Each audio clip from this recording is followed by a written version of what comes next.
Na periferii 16letý mladík sám staví motor poháněný vodou, přehlížen všemi kolem sebe. Posmívají se mu mechanici a technici, čelí poruchám, ponížení a neustálé hrozbě, že to vzdá. Ale když jeho vynález konečně ožije, nezmění jen jeho realitu, ale znovu zapálí naději celé komunity. Slunce už pálilo na zinkovou střechu dílny Ráj, když Matěj Novák, pouhých 16 let, dorazil na další den práce.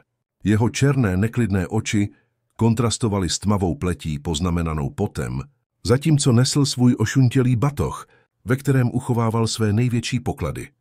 Sešity plné poznámek, diagramů a vzorců, kterým nikdo jiný nerozuměl. Zase si přišel pozdě, kluku. Tady není žádná veřejná škola, co? Chraplavý hlas pana Karla se rozléhal dusnou halou na okraji Mladé Boleslavi, v oblasti známé jako srdce české automobilové výroby. Matěj sklonil hlavu a spolkl odpověď, která mu tančila na jazyku. Tu práci potřeboval. Jeho babička, paní Božena, závisela na těch pár korunách, které domů přinesl na konci dne, zvláště teď, když její léky zdražily. Omlouvám se. Pane Karle, musel jsem babičku odvést na polikliniku. Zalhal Věda, že pravda, že celou noc testoval svůj nejnovější prototyp, by mu přinesla jen další problémy. Běž se hned postarat o ten Gól s problémem v motoru. Vypadá to, že mu bouchá ojnice, nařídil korpulentní muž a vrátil se k zažloutlému katalogu dílů. Dílnu vedli 3 zkušení mechanici. Pan Karel, majitel, padesátník, který neustále brblal o daních. Tonda, specialista na převodovky, vždy s rukama černýma od maziva a s drsnými vtipy na rtech. A Jarda, nejmladší z trojice, ale i tak 40-tník, expert na elektronické vstřikování. A jediný, kdo občas projevoval s Matějem trpělivost. Přišel génius kutilství, vykřikl Tonda z druhého konce dílny a vyvolal smích. Dneska postavíš létající auto, nebo raději začneš něčím jednodušším, třeba vesmírnou lodí z PET lahve? Matěj se zhluboka nadechl a zamířil do zadní části dílny, kde se za hromadou starých pneumatik skrýval jeho malý pracovní prostor. Ve skutečnosti jen improvizovaný stůl z beden. Tam, daleko od posměšných pohledů, uchovával to, co bylo skutečně důležité. Svůj experimentální motor. Tento výtvor byl víc než jen hromada recyklovaných dílů ze šrotu. Představoval 3 roky samoutského výzkumu.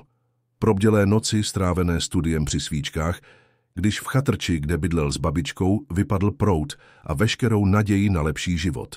Motor, který fungoval na vodík extrahovaný z vody pomocí elektrolytického systému, který sám vyvinul. Matěj, přestaň snít a pojď sem. Jardův hlas ho vrátil do reality. Ten Gól se sám neopraví, chlapče. Mladík pečlivě uložil své nákresy a šel vyhovět volání. Jeho pohyby byly přesné, když šlo o konvenční mechaniku. Během několika minut identifikoval skutečný problém Gólu. Nebyla to ojnice, ale selhání olejového čerpadla, které způsobovalo charakteristický zvuk. Není to ojnice, Jardo, je to ucpané olejové čerpadlo. Podívej se na nízký tlak na manometru, vysvětlil a ukázal na panel. Jarda se zamračil, zpočátku nedůvěřivě, ale pak přikývl.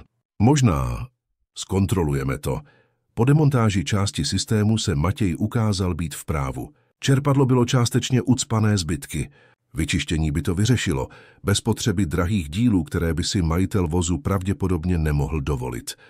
Kluk to zase uhodl, poznamenal Jarda s polovičním úsměvem. Má dobrý sluch na stroje, to se nedá popřít. Zatímco pracovali, Matěj se podělil o svou vizi. Jednoho dne se ani nebudeme muset starat o tato olejová čerpadla. Motory budoucnosti budou mnohem jednodušší, bez spalování, bez tolika dílů, které se mohou rozbít. Zase ten blázen s vodou, přerušil ho Tonda, procházející kolem s bednou nářadí. Kdyby motor fungoval na vodu, můj synu, česká naftová společnost by už zkrachovala. Probuď se. Odpoledne plynulo svým normálním tempem, dokud zvláštní zvuk nezaujal všechny. Černé Audi A8 s tónovanými skly zastavilo před dílnou. Vůz, viditelně mimo své přirozené prostředí v této skromné oblasti, okamžitě vyvolal úžas. Myslím, že ten boháč spletl GPS, vtipkoval Tonda a otíral si ruce o znečištěné montérky. Z vozidla vystoupil vysoký muž, asi 50letý, v bezvadném obleku, který kontrastoval s prašným prostředím dílny. Jeho tmavé brýle zakrývaly část výrazu, ale nebylo možné si nevšimnout jeho autoritativního držení těla. Dobrý den, pánové. Moje auto začalo před několika kilometry vykazovat zvláštní chování. Jelikož jsem daleko od autoservisu, raději jsem zastavil tady, vysvětlil klidným a zdvořilým hlasem. Pan Karel se přiblížil, viditelně nadšený z možnosti vysokého zisku. Buďte klidný, pane doktore. Máme zde více než 30 let zkušeností. Jaký je problém?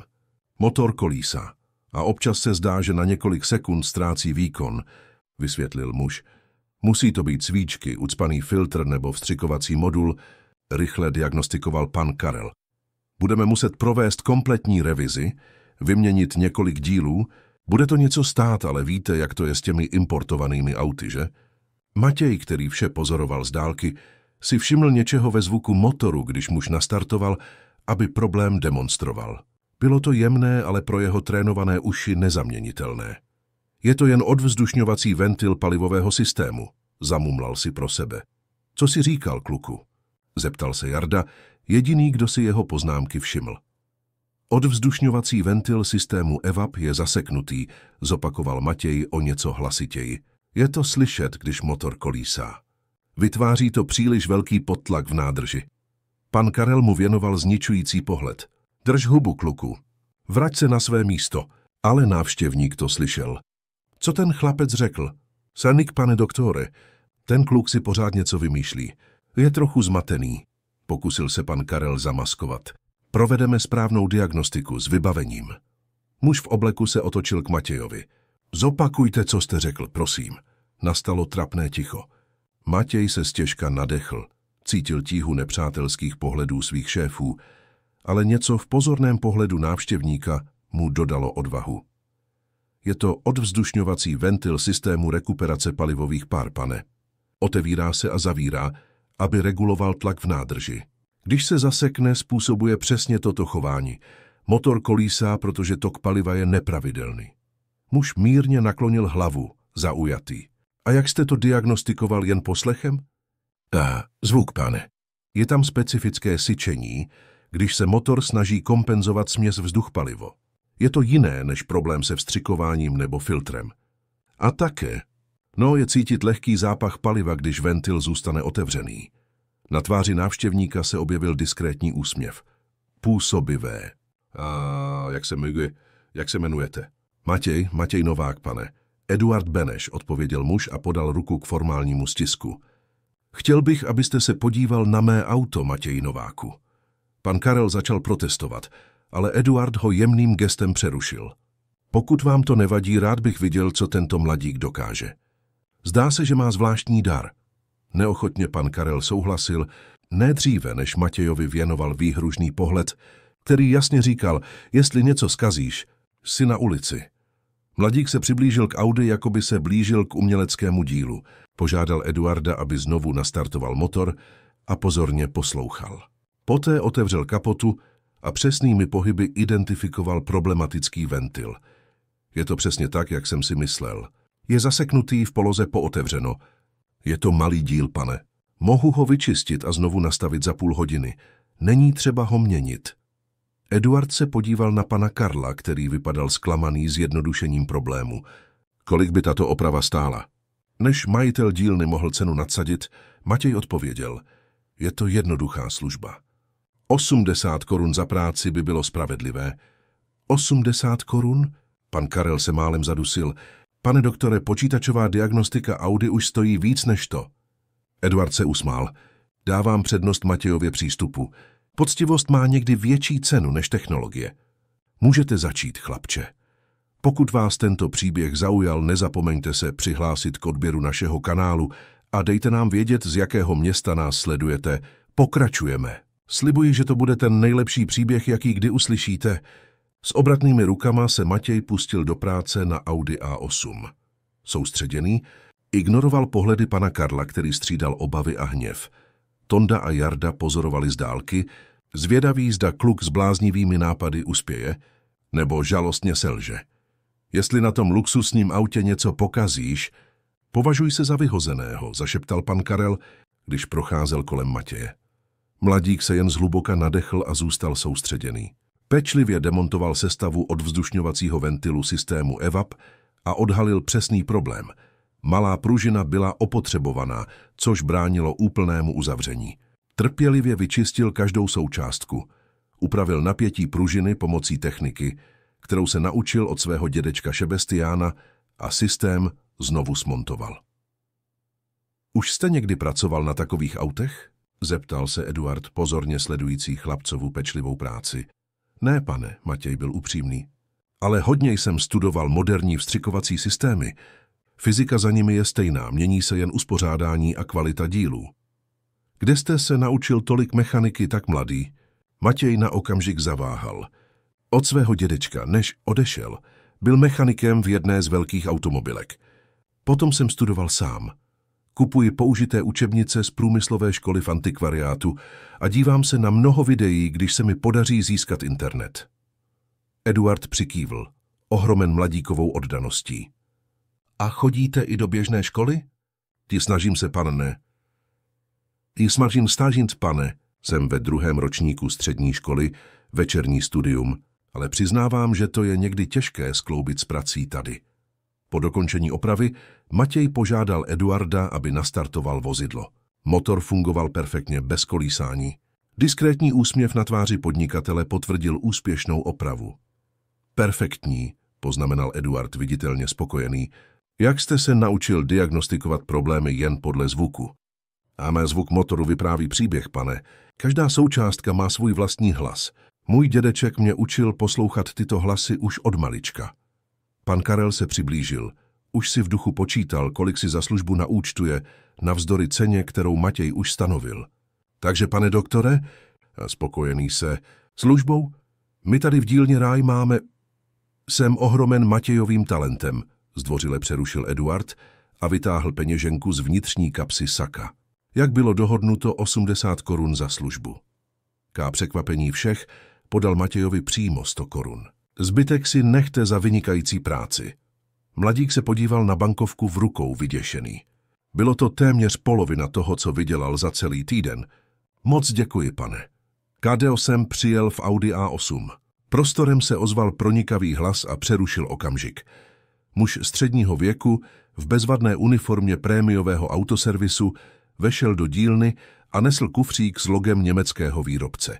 Za ním stál zaparkovaný pick-up s logem autoservisu. Jsem Robert Urban, hlavní technik Autočesko. Dostal jsem nouzové volání ohledně Audi A8 s problémy na dálnici. Jeho oči přelétly prostorem s sotva skrytým opovržením. Předpokládám, že je to toto vozidlo? Eduard udělal krok vpřed. Ano, bylo to mé auto, ale problém už byl vyřešen. Robert se nevěřícně podíval na jednoduchou dílnu. Vyřešeno tady? Pane, se vší úctou, tato vozidla mají extrémně sofistikované systémy. Ne každý podnik může provádět adekvátní zásahy. Nicméně problém byl perfektně vyřešen tímto mladíkem. Eduard ukázal na Matěje. Odvzdušňovací ventil systému EVAP. Technik si upravil brýle a analyzoval Matěje šora dolů. Ošuntělá uniforma, ruce od maziva a mladistvý věk chlapce. To vše se zdálo urážet jeho profesionální citlivost. Nepravděpodobné.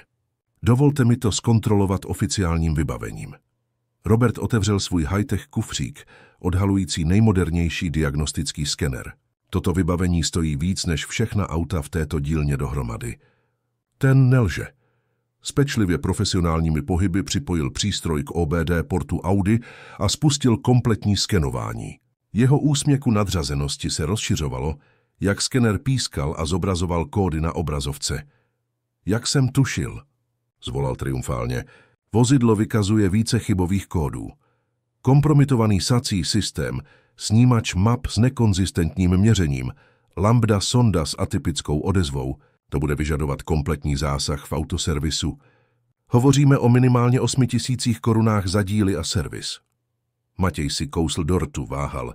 Autorita uniformovaného technika s jeho špičkovým vybavením ho zastrašovala, ale věděl, co viděl a slyšel. Promiňte, pane, řekl nakonec a obrátil se k Robertovi. Tyto kódy jsou důsledky, nikoli příčiny. Když se odvzdušňovací ventil zasekne, vytváří to podtlak v palivovém systému. To ovlivňuje měření všech těchto senzorů, které generují chybové kódy. Ale kořenová příčina byl pouze ventil.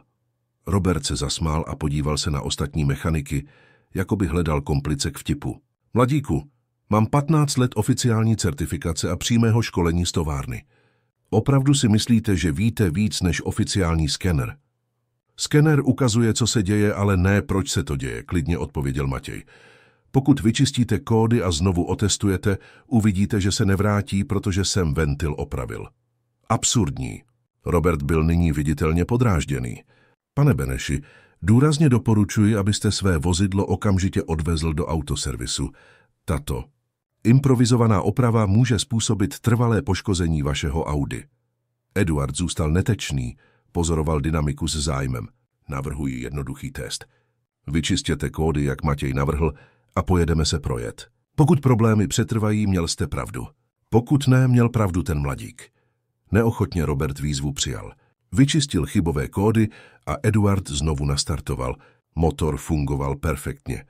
Pojedeme se projet, pozval Eduard a otevřel dveře spolujezdce Robertovi. Matěj, pojedete s námi.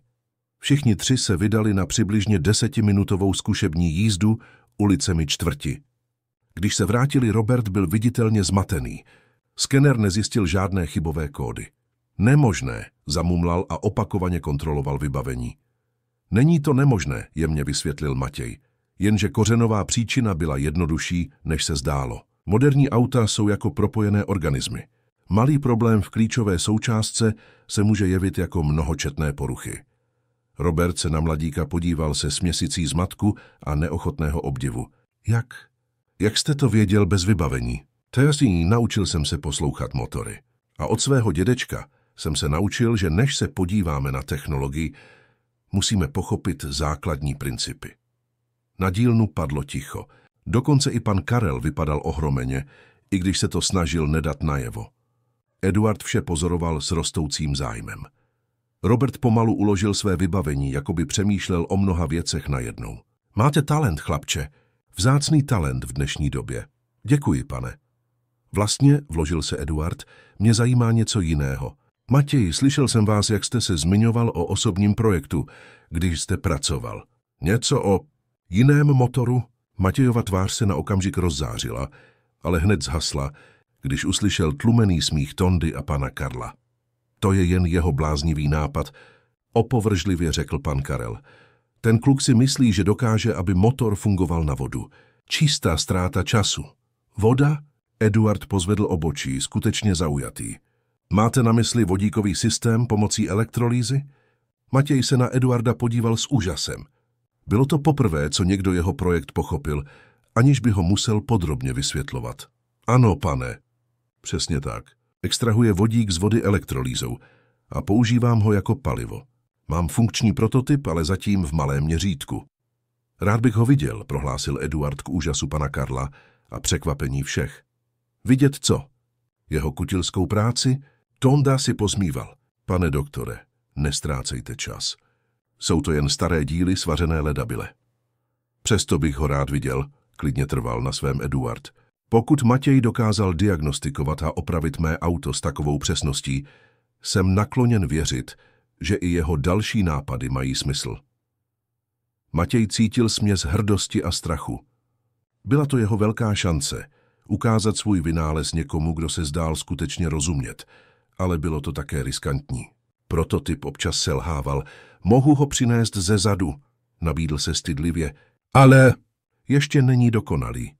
Žádný velký vynález nezačíná dokonalý, odpověděl Eduard s povzbudivým úsměvem.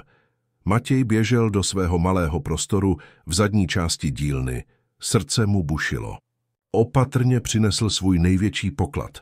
Kompaktní motor vyrobený z recyklovaných dílů, připojený k malé improvizované elektrolytické cele z nerezové oceli z vyřazených příborů. Robert, technik z autoservisu, pozoroval s rostoucím zájmem. Zpočátku skeptický, jeho léta zkušeností mu umožnila rozpoznat, že navzdory improvizovanému vzhledu v konstrukci byla skutečná vynalézavost. Funguje to? Zeptal se Eduard a studoval mechanismus. Někdy, přiznal Matěj. Stále upravuji vodivost vody a ideální napětí pro maximalizaci produkce vodíku bez přehřívání. Tak to ukaž génie, vyzval pan Karel zjevně očekávající fiasko, které by mohlo ukončit nežádoucí pozornost věnovanou jeho pomocníkovi. Matěj připojil baterii a zahájil proces. Voda v cele začala bublat. Malé bublinky vodíku a kyslíku se tvořily na kovových deskách. Na okamžik se zdálo, že vše funguje podle plánu. Pak malý výbuch a jemný kouř naznačili zkrat. Vidíte? Čistá ztráta času, zasmál se pan Karel spokojeně. Ale ani Eduard, ani Robert se nesmáli. Oba pozorně pozorovali a analyzovali prototyp zkušenýma očima. Jaký je opakující se problém? Zeptal se Eduard. Matěj, zahanbený neúspěchem, vysvětlil. Voda z vodovodu nemá konzistentní vodivost. Potřebuji specifické elektrolyty ke zvýšení účinnosti, ale nemám k nim přístup. Používám to, co si dokážu improvizovat. Zajímavé, zamumlal Eduard a vyměnil si významný pohled s Robertem. Velmi zajímavé. Den v dílně Ráj skončil s podivnou atmosférou visící ve vzduchu.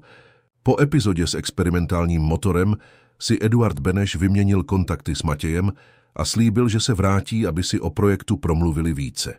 Robert, technik z autoservisu, který ho zpočátku vyzval, nabídl před odjezdem několik technických rad, stále viditelně ohromen mladíkovými intuitivními znalostmi. Když všichni odešli, pan Karel zavolal Matěje na soukromý rozhovor do zadní části dílny. Poslouchej, kluku, začal s ukazováčkem styčeným. Dnes jsi měl štěstí, ale nenech se zmást. Zítra si ten boháč ani nevzpomene, že existuješ. Ty řeči o vodním motoru jsou bláznovství a měl bys s tím přestat, než odradíš skutečné zákazníky. Matěj jen přikývl a své vlastní názory si nechal pro sebe. Od mládí se naučil, že hádky s panem Karlem přinášejí jen další problémy. A ještě něco, pokračoval šéf. Těch 100 korun, co ti ten pán dal, 70 je mých. Koneckonců použil si mé nářadí a můj prostor. Neochotně Matěj odevzdal většinu peněz a nechal si v kapse jen 30 korun. Bude to stačit na nákup části babičiných léků, alespoň. Cesta domů se nikdy nezdála tak dlouhá. Chudinská čtvrť V Hutích na okraji Mladé Boleslavy byla téměř hodinu chůze od dílny. Matěj obvykle chodil pěšky, aby ušetřil peníze za dopravu. Zatímco kráčel špatně osvětlenými ulicemi, jeho mysl vířila nápady. Eduardův zájem o jeho projekt znovu zažehl jeho naděje. Možná to přece jen nebyl jen nemožný sen.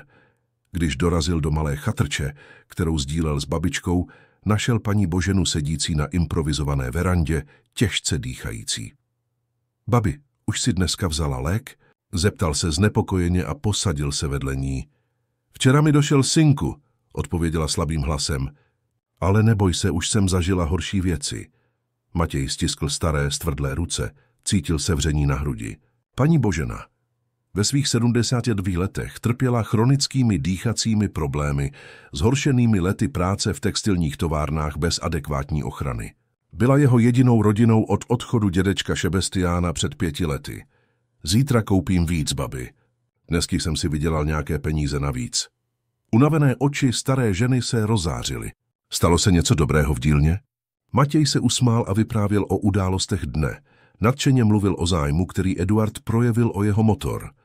Paní Božena poslouchala pozorně, hrdost se jí zračila na vrásčité tváři. Tvůj dědeček vždycky říkal, že se dostaneš daleko, synku. Rozpoznal tu jiskru v tvých očích. Stiskla vnukovu ruku. Stejnou jiskru, jakou měl on, když byl mladý. Šebestián Novák byl pro Matěje víc než dědeček. Byl jeho mentorem, učitelem a největším povzbuzovatelem. Bývalý mechanik z jedné z velkých automobilek měl mimořádné praktické znalosti, které předal svému vnukovi během dlouhých odpolední, která spolu trávili v malé improvizované dílně za domem. Byl to on, kdo před odchodem zasadil semínko snu o vodíkovém motoru. Voda, Matěji, říkával, je palivem budoucnosti. Kdo dokáže ovládnout tuto technologii, změní svět. Po jednoduché večeři, rýži, fazolích a smaženém vejci se Matěj odebral do svého maličkého pokoje sotva většího než skříň. Tam, při slabém světle lampy, se sklonil nad svými sešity, překresloval projekt motoru s novými nápady, které se objevily po rozhovoru s Eduardem a Robertem. Hlavním problémem zůstávala vodivost vody. Potřeboval specifické elektrolyty ke zvýšení účinnosti procesu elektrolýzy. Teoreticky to bylo jednoduché, Aplikovat elektrický proud na vodu s rozpuštěnými minerály, aby se oddělil vodík od kyslíku. V praxi, bez vhodných materiálů, byl proces neefektivní a nestabilní. Usnul nad sešity, snil o budoucnosti, kde jeho vynález revolucionalizuje český automobilový průmysl. Následující ráno se probudil na zvuk silného deště bubnujícího na zinkovou střechu. Přetrvávající průsak vytvářel kaluž v rohu pokoje, mokřící některé jeho nákresy. Matěj rychle pozbíral své drahocenné sešity a chránil je před pronikající vodou. Další deštivý den, další den z průsaky, povzdechla si paní Božena už na nohou v malé kuchyni, připravující řídkou kávu. Půjdu dát hrnce, aby chytali vodu. Jednoho dne budeme mít dům bez průsaků, babi.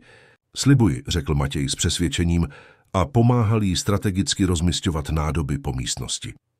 Toho rána, než šel do dílny, se Matěj zastavil v místní lékárně, aby koupil babičce lék. S pouhými 30 korunami se mu podařilo koupit jen několik tablet, ne celé balení, které by vydrželo celý měsíc. Je to lepší než nic, pomyslel si, opatrně si léky strčil do kapsy. Do dílny Ráj dorazil dříve než obvykle. Doufal, že bude mít pár minut na práci na svém prototypu, než dorazí ostatní. K jeho překvapení našel Roberta Urbana, technika z Autočesko čekajícího u dveří. Dobré ráno, Matěji, pozdravil ho přátelským úsměvem, velmi odlišným od arogance předchozího dne. Doufám, že vám nevadí překvapivá návštěva. Dobré ráno, pane Urbáne, odpověděl zmateně. Stalo se něco s Audi pana Beneše? Edku, nemychal si pěstnej. Auto je perfektní. Robert si upravil brýle. Vlastně jsem přišel kvůli vašemu projektu. Od včerejška na něj nemohu přestat myslet.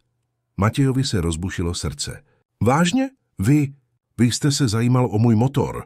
Řekněme, že jste vzbudil mou profesionální zvědavost. Robert vytáhl z batohu malou krabičku, kterou nesl. Přinesl jsem pár věcí, které by mohly pomoci. Vysoce čisté elektrolyty, platinové katalyzátory pro desky, materiály, které byste tu těžko sehnal. Matěj se na krabičku podíval, jako by to byl poklad. Nevím, jak vám poděkovat. Není třeba děkovat. Považujte to za investici do budoucnosti. Robert se usmál. Kromě toho se přiznávám, že jsem zvědavý.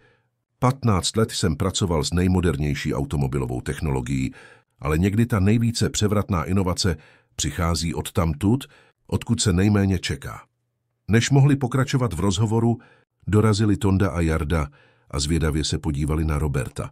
Krátce na to se objevil pan Karel, viditelně znepokojen přítomností technika. Co tu děláte? Máte další problém s tím Audi? Zeptal se bez skrytí nelibosti. Ne, jen neformální návštěva, klidně odpověděl Robert. Mluvil jsem s Matějem o některých technických konceptech. Tak vězte, že toto je pracovní prostředí, ne učebna, odsekl pan Karel. A ty, kluku, máš čekající palio na výměnu oleje a filtru. Pospěš si. Matěj rychle uložil krabici, kterou mu Robert dal, a šel vyhovět volání šéfa. Celé dopoledne pracoval na autech, která se objevila v dílně, ale jeho mysl byla u projektu a nových materiálů, které mohl testovat. V úpoledne, zatímco jedl sendvič se salámem v zadní části dílny, se Robert znovu přiblížil. Mám pro vás návrh, Matěj řekl a posadil se vedle něj. Co říkáte na to, že po práci půjdete se mnou do autoservisu? Mohli bychom otestovat váš prototyp v technické laboratoři. Tam máme vybavení, které by umožnilo přesně změřit účinnost vašeho systému. Nabídka byla lákavá, ale Matěj zaváhal. Nevím, pane Urbane, panu Karlovi se nebude líbit, když odejdu dříve. Toho se nebojte. Promluvím s ním. Kromě toho, Robert stišil hlas, Eduard Beneš mě požádal, abych technicky posoudil proveditelnost vašeho projektu. Skutečně se o něj zajímá, Matěj. Odhalení dopadlo jako bomba. Pan Beneš o to požádal? On se zmínil o investici, nebo... To nemohu jít do detailů, ale řekněme, že včera na něj udělal velký dojem. A Eduard Beneš není jen tak někdo. Rozhovor byl přerušen výkřikem pana Karla, který volal Matěje, aby obsloužil právě příchozího zákazníka. Robert diskrétně naznačil, že budou pokračovat později. Odpoledne se vleklo. Matěj byl rozpolcen mezi prací a úzkostí z možné návštěvy autoservisu. Kolem 4:00 k jeho překvapení ho pan Karel zavolal. Technik se mnou mluvil, řekl s zjevnou nelibostí. Řekl, že tě vezme, abys poznal autoservis. Normálně bych to nedovolil, ale... Pan Karel zaváhal, jako by mu následující slova způsobovala fyzickou bolest. Zdá se, že ten Eduard Beneš je velká ryba. Majitel Český Lev Motors nebo tak něco. Matěj vykulil oči. Český Lev Motors byla jedna z největších národních automobilek, známá investicemi do špičkových technologií. Takže, kluku, můžeš jít, ale zítra přijď včas, rozumíš? A nic si z toho nedělej. Jedna vlaštovka jaro nedělá. Matěj přikývl a snažil se potlačit vzrušení. Rychle pozbíral svůj prototyp a své sešity a vše pečlivě uložil do svého ošuntělého batohu. Robert už na něj čekal ve svém autě, dobře udržované černé Corole. Cesta do autoservisu Autočesko, nacházejícího se v prestižní pražské čtvrti Vinohrady, trvala v chaotické pražské dopravě téměř hodinu. Během cesty si povídali o mechanice, inženýrství a snech. Víte, Matěj, začínal jsem jako vy, prozradil Robert. Můj otec měl malou dílnu v Kladně. Opravoval jsem sousedům motorky, abych si vydělal pár korun. Studovat jsem mohl jen proto, že jsem dostal stipendium na průmyslové škole. Vážně? Matěj byl překvapen odhalením. Nikdy bych si nepomyslel, neměli bychom soudit knihu podle obalu, že? Robert se usmál. Včera jsem to s vámi udělal. Myslel jsem si, že jste jen kluk z chudinské čtvrti, který si hraje na mechanika. Dokázal jste mi, že jsem se naprosto mýlil. Po příjezdu do autoservisu byl Matěj oslněn. Moderní prosklená budova hostila desítky luxusních automobilů v bezvadném showroomu. Robert ho zavedl bočním vchodem. Pomocí své průkazky prošel kolem ochranky. Až do technické laboratoře v zadní části komplexu. Vítejte v našem diagnostickém a výzkumném centru, oznámil a rozsvítil světla, která odhalila prostředí plné nejmodernějšího vybavení.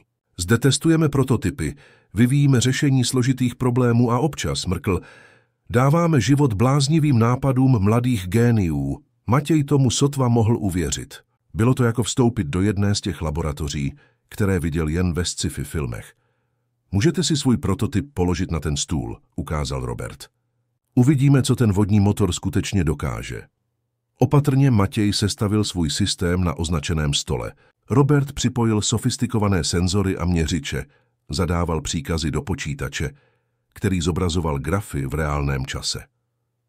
Působivé, zamumlal technik po prvních testech.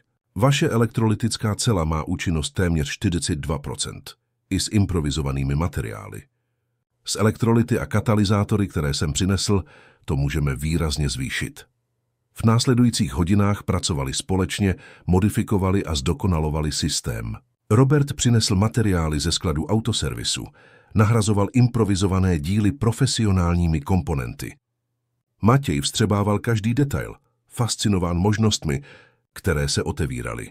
Pokud se nám podaří zvýšit účinnost na alespoň 70% a změnit velikost systému na skutečnou škálu, Robert rychle počítal na tabletu. Teoreticky by to bylo proveditelné pro automobilové aplikace. Opravdu si myslíte, že to může fungovat? Zeptal se Matěj téměř nevěříc. Myslím, že už to funguje, odpověděl Robert a ukázal na malý motor, který se nyní hladce otáčel, poháněný vodíkem produkovaným ve zdokonalené cele. Otázka zní, můžeme to škálovat? Začal nový test. Tentokrát se všemi implementovanými vylepšeními systém dosáhl 68% účinnosti. Neuvěřitelné, zamumlal Robert a prohlížel si výsledky. Prostě neuvěřitelné. V tu chvíli se otevřely dveře laboratoře. Eduard Beneš vešel doprovázen 2 muži v oblecích, které Matěj neznal. Zdá se, že se vám daří, poznamenal Eduard s úsměvem a pozoroval fungující prototyp. Více než jsme čekali, odpověděl nadšeně Robert. Koncept je životaschopný, Eduarde. S adekvátními zdroji bychom mohli vyvinout model v reálném měřítku. Eduard se přiblížil a pozorně studoval systém. Matěj, máte ponětí, co jste zde vytvořil? Mladík se stěžka nadechl, zastrašen přítomností ostatních mužů. Je to jen nápad, který jsem vyvinul na základě učení mého dědečka. Je to mnohem víc, vážně odpověděl Eduard. A je to potenciálně revoluční. Matěj cítil mrazení v břiše, když Eduard Beneš a 2 muži v oblecích pozorovali jeho fungující prototyp. Laboratoř autoservisu, dříve prostorná, se zdála zmenšit s impozantní přítomností těchto postav. Dovolte mi představit, řekl Eduard a ukázal na své společníky. Toto je Karel Veselý, ředitel inovací Český lev, Motors a Ondřej Procházka, náš právní poradce. Matěj si nervózně potřásl rukama. Nikdy si nepředstavoval, že bude stát před vedoucími pracovníky jedné z největších automobilek v zemi. Takže tohle je ten zázračný chlapec, poznamenal Karel a Matěje si prohlížel šora dolů. Působivé, že jste to vyvinul sám bez formálního vzdělání. Někdy absence akademické formality umožňuje myslet mimo konvence, odpověděl Eduard. Proto máme oči otevřené pro nekonvenční talenty. Ondřej právník si upravil brýle, zatímco zkoumal prototyp. Už jsme zkontrolovali národní i mezinárodní patentové registry. Nic přesně jako tento systém neexistuje. Je skutečně originální. Matěj zamrkal, zmatený. Zkontrolovali jste patenty? Kdy? Přesně od včerejška, usmál se Eduard. A jakmile jsem viděl váš prototyp, požádal jsem o kompletní průzkum. Dnes bych sem nepřišel, kdybych nevěřil v potenciál. Robert pokračoval ve vysvětlování technických detailů, ukazoval grafy účinnosti a spotřeby energie. Vedoucí pracovníci poslouchali pozorně, občas kladli technické otázky, které demonstrovaly hluboké znalosti odvětví. Už jsem viděl dost, prohlásil Eduard nakonec. Matěj, rádi bychom si s vámi formálně promluvili. Máme návrh. Srdce mladíka zrychlilo. Jaký druh návrhu? A ten, který může změnit váš život, odpověděl Eduard. Ale nejprve bych rád poznal vaši babičku. Robert zmínil, že s ní žijete a že má zdravotní problémy. Zmínka o paní Boženě vrátila Matěje do reality. Podíval se na hodiny na zdi a uvědomil si, že už je po 8. večer. Jeho babička by se trápila. Musím domů, řekl naléhavě.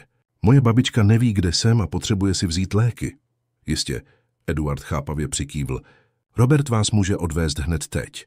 Zítra, pokud souhlasíte, přijdeme k vám domů na podrobnější rozhovor. Můj domov? Matěj se styděl při pomyšlení na malou chatrč plnou průsaků.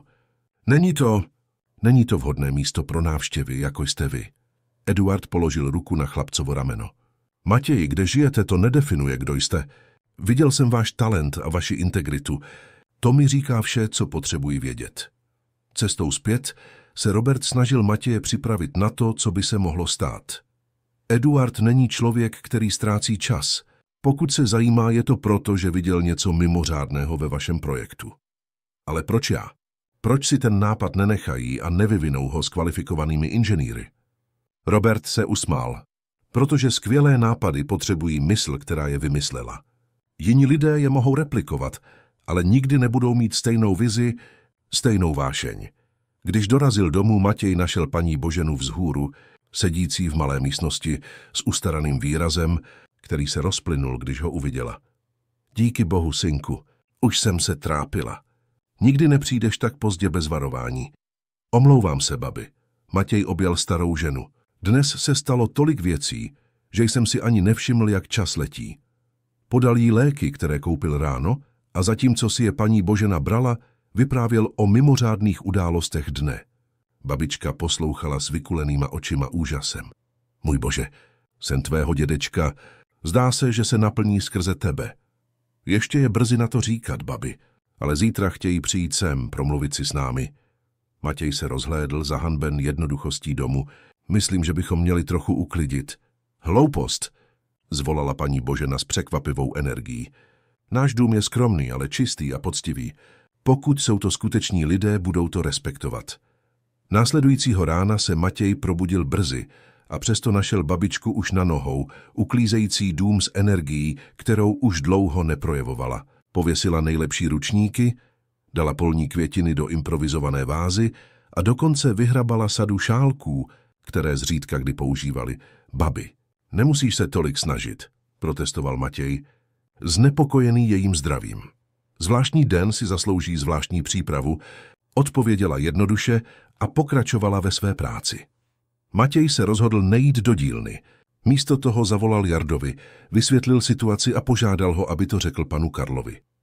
Poté pomohl babičce s přípravami, nervózní z představy, že bude hostit tak důležité lidi ve svém skromném domově.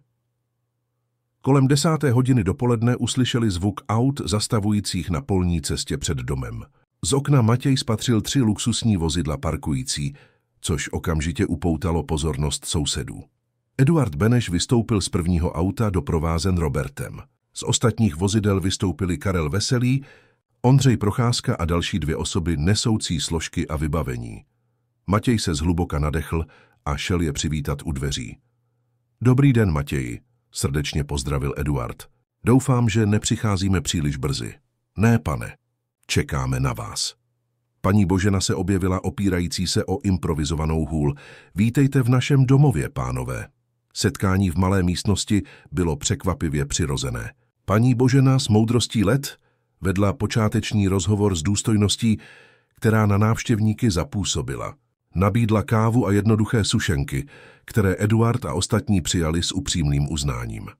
Po úvodních pozdravech Eduard přešel přímo k věci. Paní Nováková, Matěji, jsme zde, protože věříme, že projekt vyvinutý vaším vnukem má mimořádný potenciál. Český Lev Motors by rád učinil formální nabídku.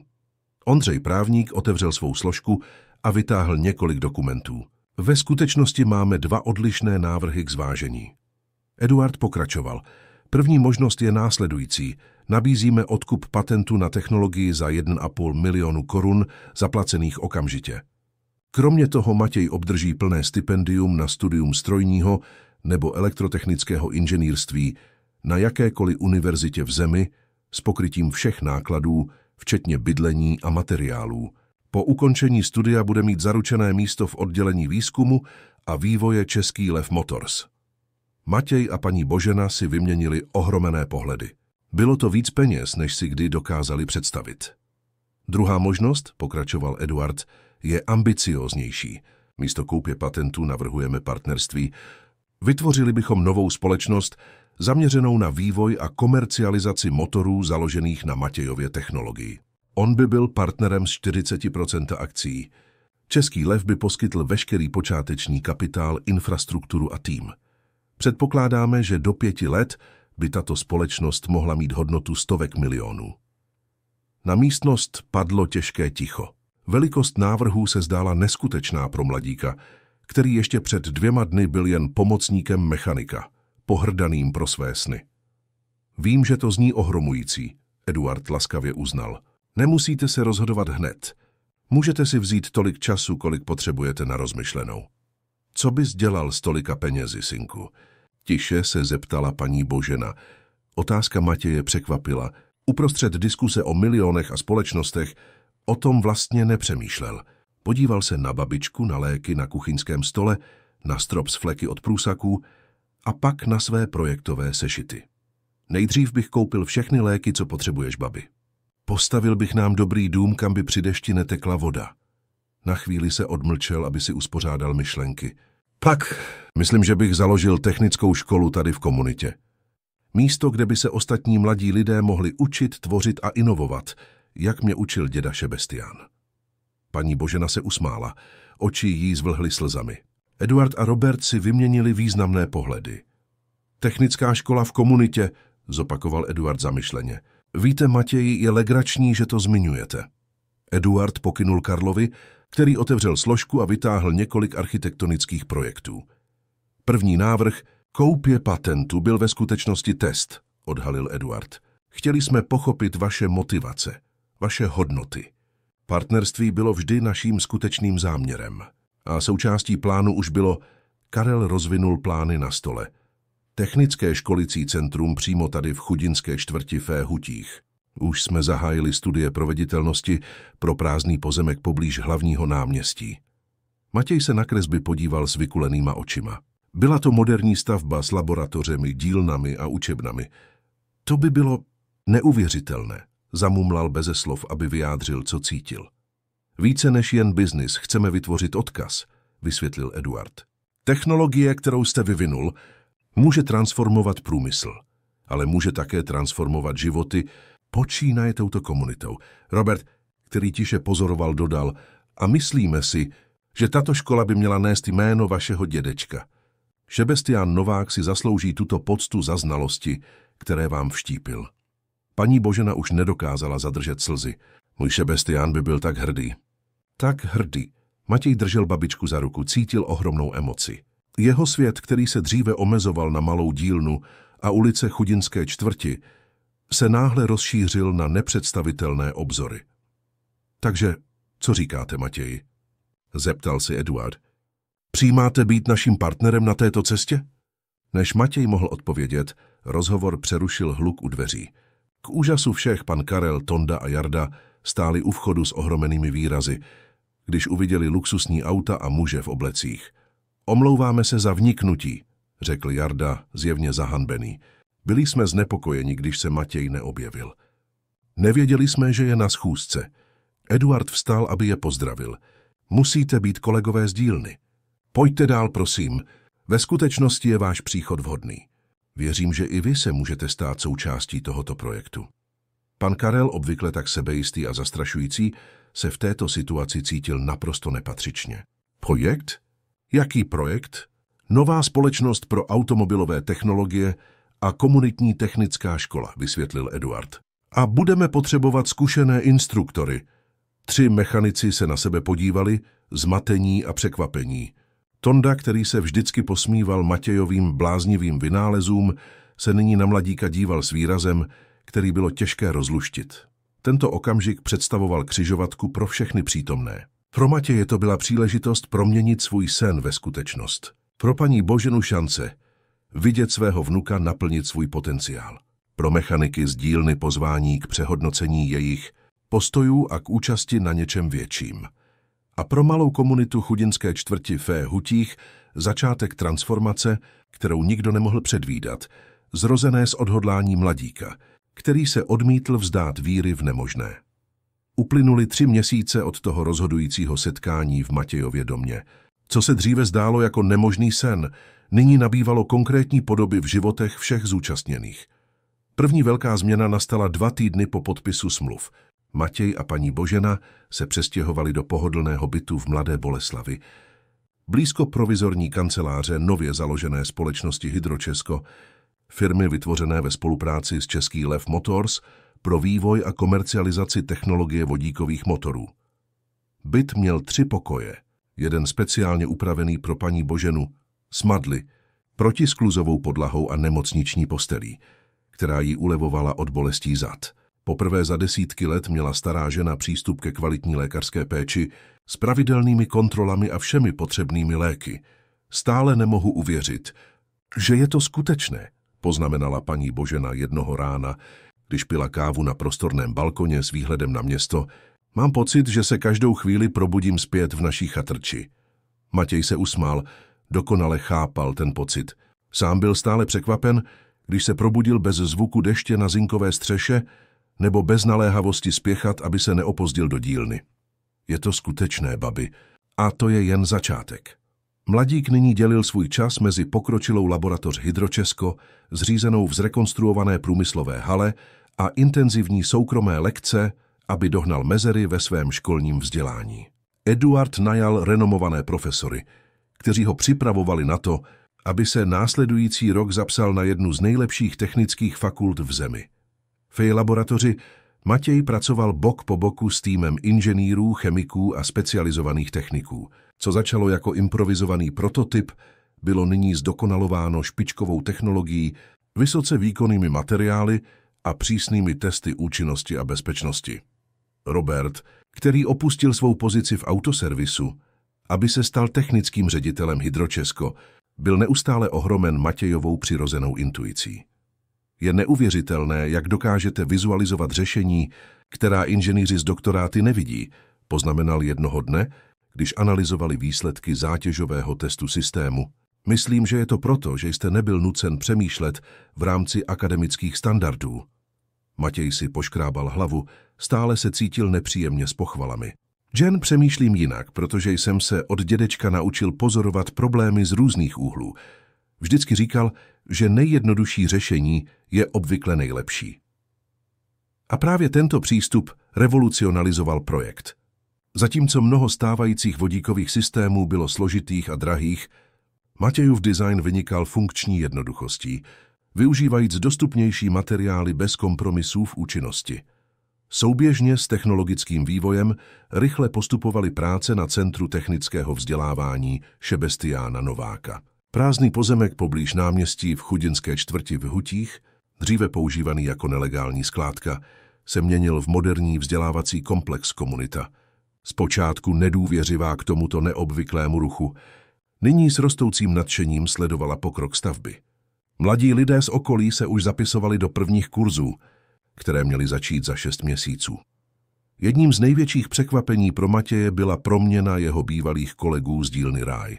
Pan Karel, Tonda a Jarda po počátečním šoku přijali pozvání k účasti na projektu technické školy jako instruktoři. Jednoho nedělního odpoledne, když navštívil stavbu školy s Eduardem a Robertem, Matěj našel své 3 bývalé šéfy, jak dohlížejí na instalaci vybavení v praktických dílnách. Podívejte, kdo se objevil. Génius osobně, vykřikl Tonda, ale jeho tón byl nyní jiný. Tam, kde dříve byl jen posměch, byl nyní skutečný respekt. Pan Karel se přiblížil, viditelně se cítil nepříjemně. Od té doby, co se vše stalo, se s Matějem skutečně nebavili. Chlapče, já nevím, jak to říct. Starší muž si poškrábal hlavu a hledal slova. Myslím, že ti dlužím omluvu. Za všechno. Za to, jak jsem se k tobě choval. Za to, kolikrát jsem se smál tvému snu. Matějovi se udělal knedlík v krku.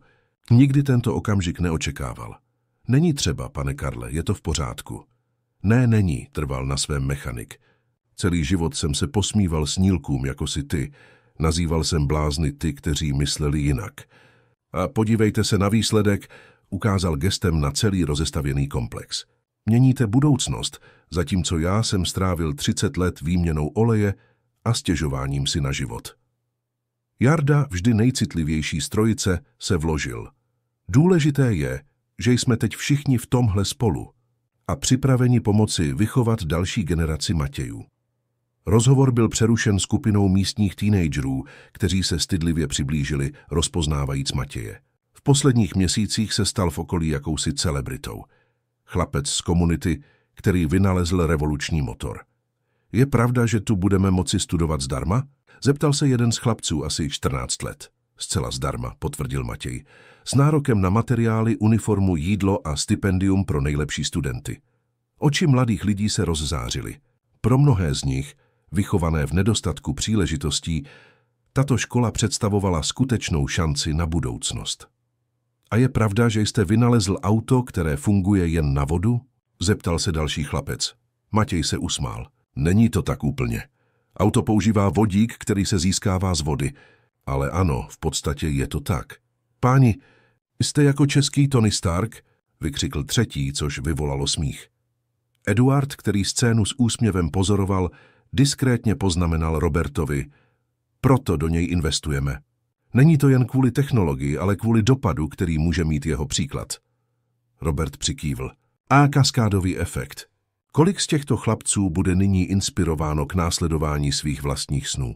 Následující týden byl v laboratoři Hydročesko dosažen důležitý milník. První prototyp v reálném měřítku, instalovaný v testovacím voze, úspěšně dokončil řadu hodnocení výkonu, dojezdu a bezpečnosti. Čísla jsou lepší, než jsme čekali, oznámil Karel Veselý během setkání s celým týmem. Účinnost 72%, dojezd 600 kilometrů, doba dobíjení systému 15 minut a nulové emise znečišťujících látek. Dámy a pánové, to není jen úspěch, to je revoluce. Potlesk se rozléhal laboratoří. Pro Matěje bylo těžké potlačit emoce, když viděl svůj sen zhmotněný v působivých technických datech. Eduard vstal a požádal o ticho. Máme před sebou ještě hodně práce, ale dnes děláme rozhodující krok. Příští týden oficiálně oznámíme tiskové zprávě. Za 6 měsíců zahájíme pilotní výrobu. A za rok, pokud vše půjde podle plánu, spustíme první české lidové auto poháněné vodíkem. Další potlesk, následovaný přípitkem šampaňským, kromě Matěje, který byl ještě nezletilý a dostal do své sklenice pomerančový džus toho večera, když dorazil domů, našel paní Boženu, jak sleduje televizní program o technologických inovacích, který shodou okolností hovořil o elektromobilech a udržitelných alternativách. Podívej, synku, mluví o tom, co děláš, zvolala babička hrdě. Matěj si sedl vedle ní a vyprávěl o pokrocích dne. Zatímco mluvil, všiml si, že babička vypadá více zbarvená, silnější. Léčba měla viditelný účinek. Víš, co by teď řekl tvůj dědeček? Zeptala se paní Božena s nostalgickým úsměvem. Co, babi? Celas řekl by, neříkal jsem, že ten kluk se dostane daleko? Ta jiskra v jeho očích nikoho neoklame. Oba se zasmáli. Cítili přítomnost Šebestiána vznášející se jako požehnání nad jejich úspěchy. Jak týden postupoval, probíhaly intenzivní přípravy na oficiální oznámení projektu tisku. Český Lev Motors mobilizoval své oddělení pro styk s veřejností a příběh mladého génia z chudinské čtvrti začal strategicky unikat do některých médií. Předvečer velkého oznámení Matěj čelil krizi nejistoty. Velikost toho, co se dělo, ho konečně zasáhla plnou silou. Co když to nevyjde? Svěřil se Robertovi, zatímco dokončovali některé úpravy prototypu. Co když dojde k nějaké poruše během demonstrace? Všichni tito lidé investují, věří. Robert položil ruku na chlapcovo rameno. Matěj, musíte pochopit jednu věc. Žádná inovace není bez rizika. Edison selhal 1000krát, než vytvořil žárovku. Důležité není absence chyb, ale vytrvalost tváří v tvář nim. Ale teď už nejsem jen já. Je tu firma, pracovní místa, škola. Přesně proto to vyjde, potvrdil Robert s přesvědčením. Protože už nejde jen o motor nebo technologii. Jde o lidi, o transformaci, o naději. Toho večera Matěj sotva spal. Převaloval se v posteli, v duchu si opakoval každý detail projektu, každou možnou otázku, která by mohla vyvstat na tiskové konferenci. Za úsvitu si oblékl nový oblek, který mu Eduard trval na tom, aby si koupil jeho první oblek v životě. Podíval se do zrcadla, téměř nepoznával sebevědomého mladíka, který se na něj díval zpět. Jsem na tebe hrdá, synku, řekla paní Božena a upravovala mu kravatu. Hrdější, než slova dokážou vyjádřit. Děkuji, babi. Za všechno. Za to, že jsi nikdy nepochybovala, i když jsem pochyboval sám. Dlouze se objali, dokud nezazvonil zvonek oznamující příjezd auta, které je odveze na velkou událost. Sídlo Český Lev Motors, nacházející se v impozantní budově v Praze, bylo plné novinářů, vedoucích pracovníků, politiků a zvědavců. Na parkovišti, chráněné plachtou s logem firmy, stál první oficiální vůz vybavený motorem vyvinutým Matějem. Fáty zákulisí Eduard dával poslední pokyny. Pamatuj, Matěj, buď autentický, vyprávěj svůj příběh, vysvětli technologii jednoduše. Lidé se musí emocionálně spojit s inovací. Jsem nervózní, přiznal mladík. Je to přirozené. Ale pamatuj, kdo jsi a odkud jsi přišel. Tvá cesta je stejně revoluční jako tvůj vynález. Když konečně vystoupili na pódium, Matěj cítil tíhu stovek zvědavých pohledů. Fotoaparáty neustále blízkaly a zaznamenávali historický okamžik. Eduard se ujal slova jako první. Formálně představil Hydro Česko a oznámil revoluční technologii vodíkových motorů z vody. Poté vyzval Matěje k mikrofonu. S hlasem zpočátku roztřeseným, ale získávajícím pevnost, jak mluvil, mladý vynálezce vyprávěl svůj příběh. Od nocí strávených studiem při svíčkách v chudinské čtvrti v Hutích až po objevy, které ho vedly k vývoji motoru. Vysvětlil základní principy technologie srozumitelnými slovy, zdůrazňujíc environmentální a ekonomické výhody. Když dokončil svůj projev, v sále zavládlo uctivé ticho, následované výbuchem potlesku. Publikum povstalo k ovacím, které trvaly minuty. Následující otázky byly intenzivní. Novináři z celé země chtěli podrobnosti o fungování motoru, plánech výroby a především o Matějově osobním příběhu. Jak se cítíte, když jste srovnáván s velkými českými vynálezci jako František Křižík? Zeptala se reportérka. Matěj se začervenal. Je to nezasloužená pocta. Stále se mám hodně co učit a co dělat. Ale doufám, že můj příběh inspiruje další mladé lidi, aby věřili, že mohou vytvářet řešení problémů, kterým čelíme bez ohledu na to, odkud pocházejí. Po tiskové konferenci nastal nejočekávanější okamžik – odhalení prototypu. Na parkovišti Eduard a Matěj společně stáhli plachtu a odhalili kompaktní sedan s moderními liniemi, lakovaný v lesklé metalické modři. Dámy a pánové, představujeme Český Lev Aqua, první české vozidlo poháněné vodíkem získaným z vody, oznámil Eduard potlesk a záblesky vyplnily prostor. Matěj se díval na auto, stále nemohl uvěřit, že motor uvnitř něj se zrodil v jeho mysli a v jeho rukou. Eduard mu podal klíče. Čest první demonstrace je celá vaše, Matěji. S bušícím srdcem mladík nastoupil do vozidla, vložil klíč a otočil jím. Motor se spustil s jemným, téměř neznatelným bzučením, velmi odlišným od tradičního řevu spalovacích motorů. Tichý jako voda tekoucí v potoce. Poznamenal jeden novinář, ohromen. Matěj manévroval s autem po parkovišti a demonstroval jeho funkčnost. Při návratu umožnil novinářům a hostům pozorovat motor a klást technické otázky. Mezi speciálními hosty byla skupina studentů z budoucí první třídy Centra technického vzdělávání Šebestiána Nováka, doprovázená panem Karlem, Tondou a Jardou. Pro Matěje jejich přítomnost symbolizovala skutečnou podstatu všeho, čeho dosáhli. Příležitost znásobit znalosti a naději. Na konci akce, když se dav začal rozcházet, Eduard zavolal Matěje stranou do klidnějšího koutu. Dnes je teprve začátek, řekl podnikatel s vizionářským leskem v očích. To, co jsme zde vybudovali, jde daleko za motor nebo firmu. Sázíme semena nového českého průmyslu, čistšího, inovativnějšího, dostupnějšího. Matěj přikývl, cítil tíhu a velikost odpovědnosti. Nesklamu vás, Eduarde, ani všechny, kteří věřili. Vím, že ne. Eduard se usmál. Víte, proč jsme do vás investovali, Matěji? Nebylo to jen kvůli motoru. Ne? Bylo to kvůli vaší integritě. Kvůli vaší vizi. Kvůli vašemu účelu. Eduard se významně odmlčel. Je mnoho géniů, ale málo těch, kteří mají srdce na správném místě. Uplynul 1,5 roku od oficiálního oznámení Český lev Aqua. Co začalo jako experimentální prototyp, se nyní stalo realitou na českých silnicích. Výrobní linka Hydročesko, instalovaná v moderním průmyslovém komplexu v Mladé Boleslavi, pracovala ve 3 směnách, aby uspokojila rostoucí poptávku. Úspěch prvního vozu poháněného vodíkem získaným z vody překonal všechna očekávání. Ekonomicky životaschopný, s výrazně nižšími provozními náklady než konvenční vozidla a nulovými emisemi znečišťujících látek, model rychle dobyl trh. Technologie vyvinutá Matějem revolucionalizovala nejen automobilový průmysl, ale celý koncept udržitelné mobility. Jednoho slunečného sobotního rána Centrum technického vzdělávání Šebestiána Nováka pulzovalo aktivitou. Byl den promoce první třídy. 120 mladých lidí z chudinské čtvrti v Hutích a okolních čtvrtí dokončovalo své technické kurzy v pokročilé mechanice, elektronice, programování a obnovitelných energiích. Centrální nádvoří školy bylo vyzdobeno pro ceremonii. Židle uspořádané do půlkruhu, improvizované pódium a oslavné banery dodávali prostředí slavnostní ráz.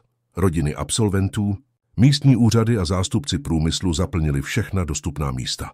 Matěj, nyní 18letý a připravený zahájit své univerzitní studium inženýrství, pozoroval vše se směsicí hrdosti a nedůvěry. Malé semínko zasazené jeho dědečkem Šebestiánem přineslo plody, které si nikdy nedokázal představit.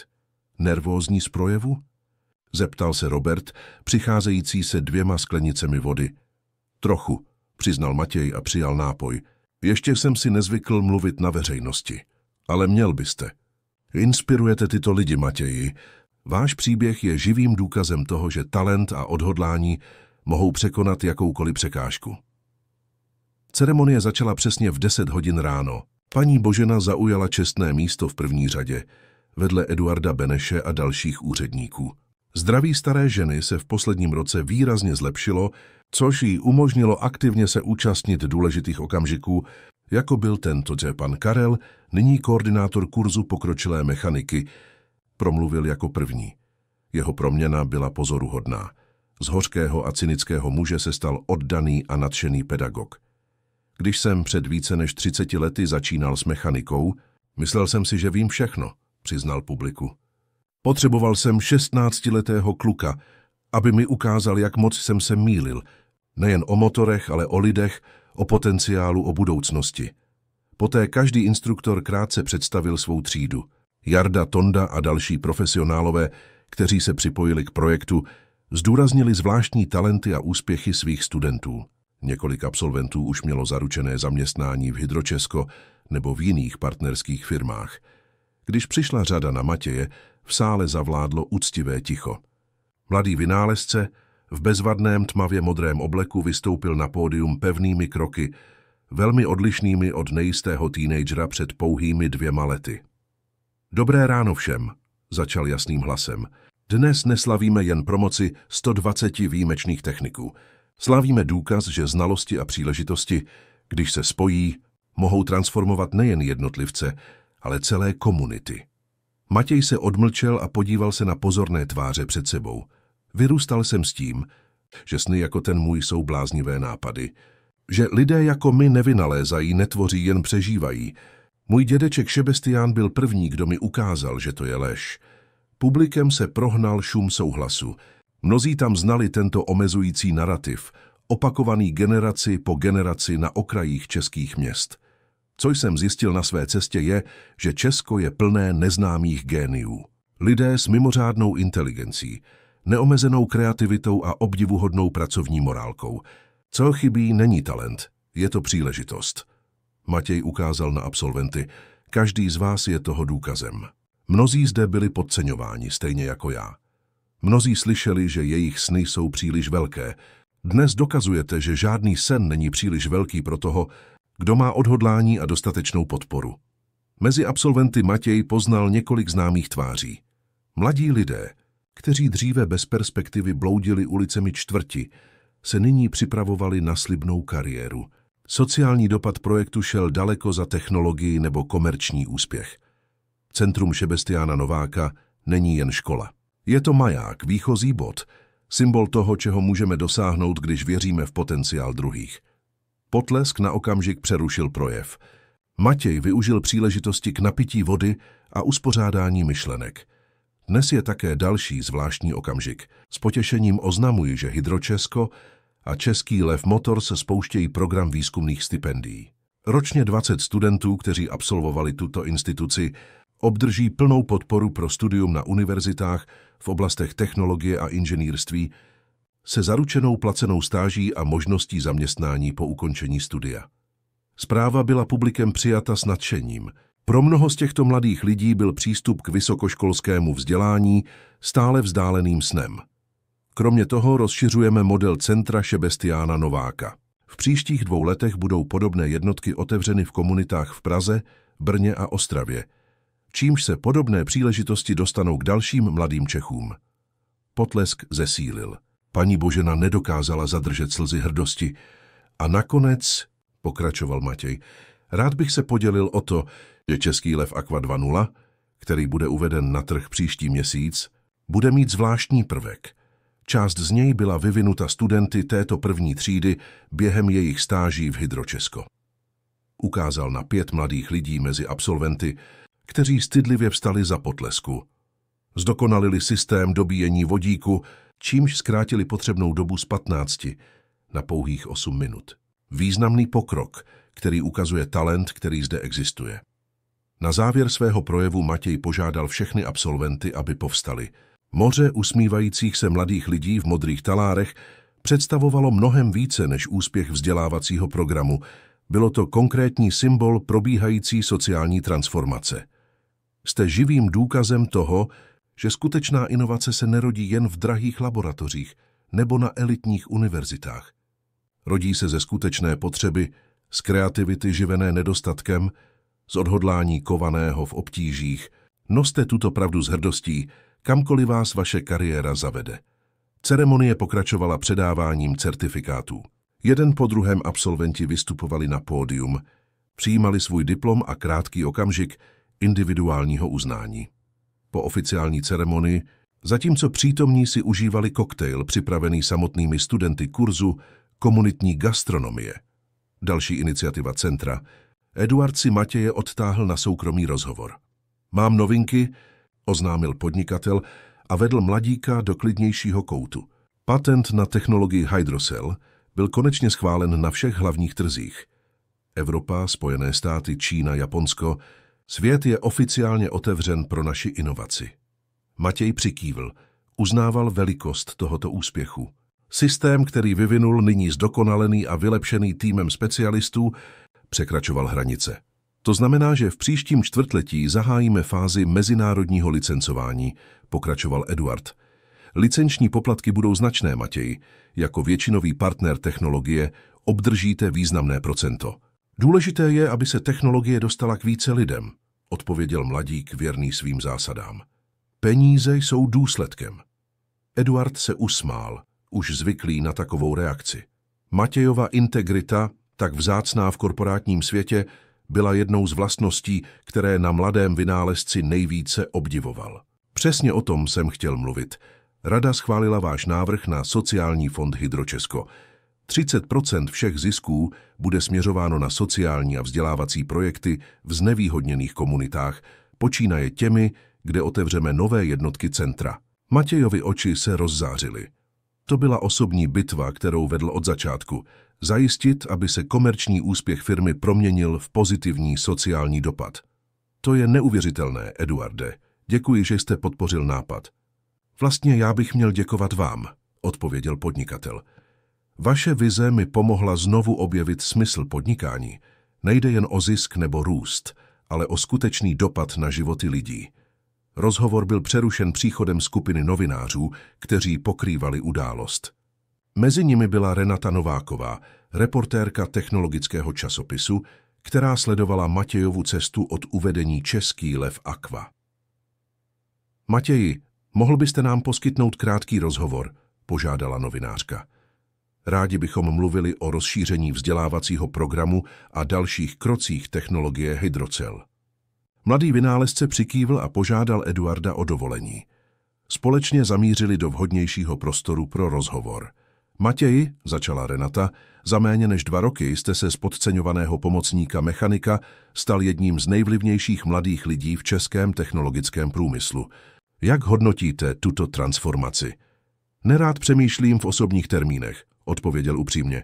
Raději to vidím jako potvrzení principu. Talent a inovace existují všude, včetně a možná především tam, kde se to nejméně očekává. Můj příběh je jen jedním z tisíců promarněných možností, každý den v komunitách bez přístupu k příležitostem. Ale jistě se váš osobní život drasticky změnil. Ano, samozřejmě. Bylo by pokrytecké to popírat. Matěj se usmál. Moje babička má přístup k nejlepší lékařské péči. Bydlíme v pohodlném domě. Už nemusím volit mezi nákupem jídla nebo studijních materiálů, ale největší změna nebyla materiální. A jaká byla? Možnost znásobit příležitosti. Proměnit individuální sen v kolektivní hnutí. Matěj ukázal na absolventy, kteří slavili kolem. Každý z nich nyní nese sílu změnit svůj vlastní příběh a ovlivnit ostatní kolem sebe. Rozhovor pokračoval několik minut s otázkami o technických pokrocích technologie Hydrocell a budoucích plánech. Na závěr Renata položila osobnější otázku. Ve všech našich rozhovorech vždy zmiňujete svého dědečka Šebestiána jako velkou inspiraci. Co si myslíte, že by řekl, kdyby viděl vše, čeho jste dosáhl? Matěj na několik okamžiků stichl, cítil knedlík v krku.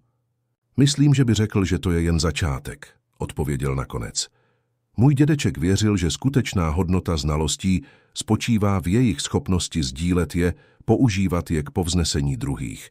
Byl to jednoduchý muž, ale s mimořádnou vizí budoucnosti a lidského potenciálu. Po rozhovoru se Matěj prošel po nádvoří a pozoroval interakce mezi absolventy, rodinami a hosty. V jednom rohu zahlédl pana Karla, jak živě hovoří se skupinou studentů. Bývalý šéf, nyní respektovaný mentor, gestikuloval, když vysvětloval nějaký složitý mechanický koncept. Dále Tonda a Jarda organizovali improvizovanou demonstraci malého experimentálního motoru, obklopení zvědavými mladými lidmi.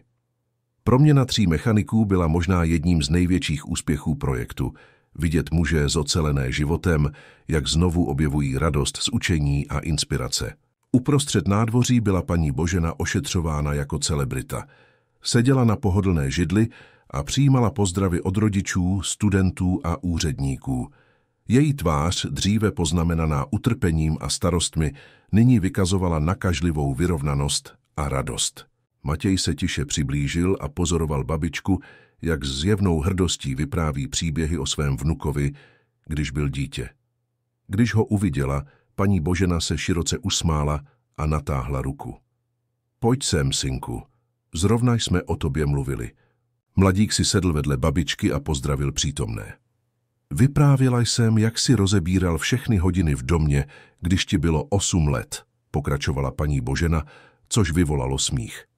Tvůj dědeček se zlobil, ale pak říkal, že to je známka neklidné mysli, která se vždy snaží pochopit, jak věci fungují. A vy jste mě vždycky bránila, doplnil Matěj a usmál se při vzpomínce. Samozřejmě, někdo musel chránit malého vynálezce. Začala hrát jemná hudba, oznamující začátek slavnostní části ceremonie. Mladí absolventi zvali své rodiče a rodiny k tanci, oslavujíc nejen akademický úspěch, ale i obnovenou naději, kterou tento den představoval. Robert se přiblížil doprovázen Eduardem a Karlem Veselým. Matěji, na parkovišti na vás čeká překvapení, oznámil Robert s tajemným úsměvem. Něco, co jsme připravili speciálně pro dnešek. Zaujatý mladík požádal babičku o dovolení a následoval 3 muže do venkovního prostoru školy. Tam, zakrytý modrou plachtou s logem Hydročesko, stál středně velký objekt. Co to je? Zeptal se zvědavě. Stáhněte plachtu a zjistíte to, povzbudil Eduard. Opatrně Matěj odstranil látku a odhalil kompaktní motor, namontovaný na leštěném kovovém podstavci. Okamžitě rozpoznal design. Byla to vylepšená a elegantní verze jeho původního prototypu, téhož, který postavil z improvizovaných dílů v dílně Ráj. Na kovové desce na podstavci byl nápis První funkční prototyp motoru Hydrocell vytvořil Matěj Novák v 16 letech, podsta snu a vytrvalosti. Bude trvale vystaven ve vstupní hale školy, vysvětlil Robert, jako inspirace pro každého nového studenta, který projde těmito dveřmi. Matěj se s úctou dotkl motoru, cítil kovovou texturu pod prsty. Ten jednoduchý objekt představoval zhmotnění snu, výchozí bod transformační cesty. Děkuji, zamumlal dojatě, to pro mě hodně znamená.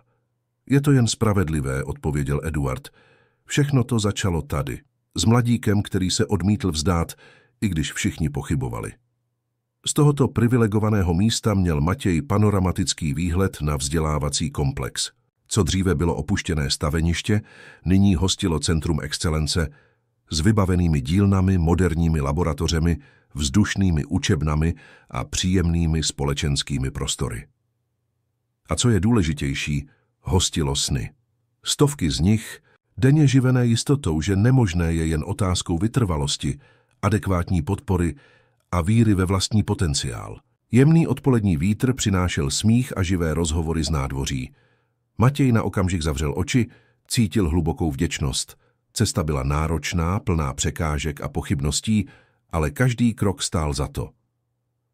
Přemýšlíte o svém dědečkovi, zeptal se Robert a všiml si zamyšleného výrazu mladíka. O něm a o všech ostatních šebestiánech tam venku, odpověděl Matěj. Jednoduchých mužích a ženách, kteří uchovávají cenné znalosti a štědře je sdílejí, aniž by očekávali uznání nebo odměnu. Eduard přikývl, chápal. Skutečný odkaz není v patentech nebo ziscích, ale v transformovaných životech. Přesně tak, souhlasil Matěj, a to je jen začátek. Toho pozdního odpoledne, když zlaté slunce zapadalo za obzor mladé Boleslavy, Matěj Novák uvažoval nejen o své proměněné minulosti, ale o budoucnosti nekonečných možností. Budoucnosti, kde technologie, poháněná účelem a sociálním svědomím, sloužila jako most k spravedlivějšímu a udržitelnějšímu Česku. Motor, který se zrodil jako sen teenagera v dílně na okraji města, nyní poháněl mnohem víc než jen vozidla, poháněl naděje, kariéry, celé komunity. Zde je skutečná síla inovace s účelem, její schopnost překročit materiální objekt a dotknout se srdce společnosti, generovat vlny transformace, které se nekonečně šíří jako soustředné kruhy na vodní hladině. Vážení posluchači, doufáme, že příběh Matěje Nováka se dotkl vašich srdcí. Abyste mohli sledovat tuto inspirativní cestu, připravili jsme speciální playlist s stejně poutavými příběhy o mladých Češích, kteří překonali nepřízeň osudu prostřednictvím vědy a technologie. Najdete ho zde kliknutím vlevo. Pokud vás tento příběh o překonání a inovaci dojal, nezapomeňte se přihlásit k odběru našeho kanálu a dát videu like. Denně přinášíme jedinečné příběhy, které zkoumají kulturní bohatství a transformační potenciál českého národa. Podělte se v komentářích, zda znáte nějakého mladého vynálezce ve vaší komunitě, který si zaslouží uznání. Společně můžeme inspirovat další generaci Matějů po celém Česku.